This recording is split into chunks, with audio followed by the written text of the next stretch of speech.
Beaching the A5 is a lot of fun. It allows you to go to different places you've never been able to go to before. But with that comes some additional responsibilities that typical pilots don't have.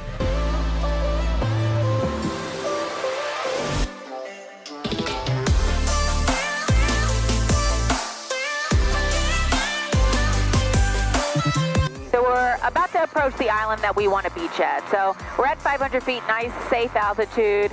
We want to do a high recon, check out where there might be people, where there might be obstacles in the water, pretty much anything that might affect our approaching the beach or specifically egressing the beaches as well. Because a lot of times you can get into a place, doesn't mean you can necessarily get out of the same area. So along the way too, which is good, and that's kind of already my first inclination of where I want to go. Sandbars are usually pretty good to beach on.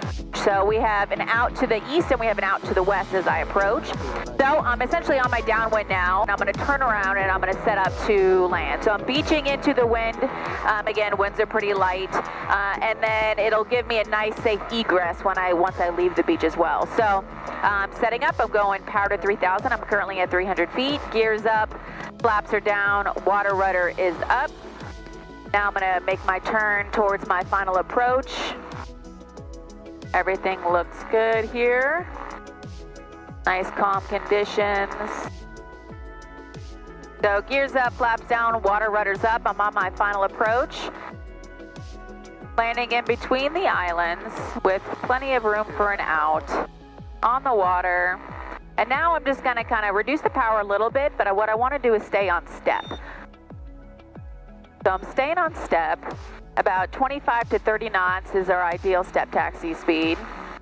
There is a marker in the water, so I'm just kind of getting past that, closer to the sandbar, and then I'm going to come to idle. Once I'm at idle, I'm going to get ready to essentially egress the plane. So I'm going to take off my seatbelt. I am going to usually take off my headset. I'm going to leave my headset on for a little bit longer so I can kind of talk through it a little bit more. And I'm going to retract my flaps and I'm going to put my water rudder down, right? So I don't need my flaps. If the winds were stronger, I don't want the flaps pulling me in any direction. I want to have as much controllability as possible as I'm approaching the beach. I'm thinking about, when am I shutting down, right? When can I glide safely to the sandbar, to the beach, to wherever I'm going? Typically, as I approach, I'm going to kind of keep my hand on the ignition and just be ready to cut it quicker if I need to. Maybe someone jumps out or something happens.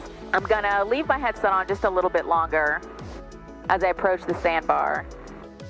And I'm at idle. The other thing you always want to be constantly thinking of is, how close am I to the sandbar? How deep is the water? When should I bring up my water rudder? So I'm starting to see the sandbar, so I'm going to bring the water rudder up. I'm going to get a little bit closer, and then I'm going to cut. And it's pretty much knee deep right now, and I'll be able to jump out, get control of the airplane quickly. So ignition's off. Don't forget the master switch. Beaching a seaplane is a unique thing to do. Beaching the A5 is even more unique. Most people have never seen anything like it before. Yes, it's fun. You know, it allows you to go different places, experience new things, you know, that fun adventure part that we all love about the plane. But you should still consider there are challenging things with being in the open water, ocean water, and beaching the aircraft.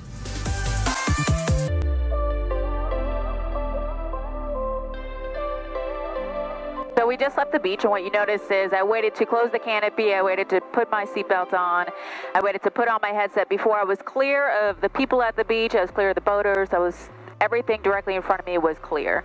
So initially when you start and you leave the beach, you want to make sure that you essentially are ready to bail out if you need to, worst case scenario. So I started up, I taxied around, left everything open, left everything off, and once I was clear, I put everything on. So area looks clear, we're just going to take off straight ahead.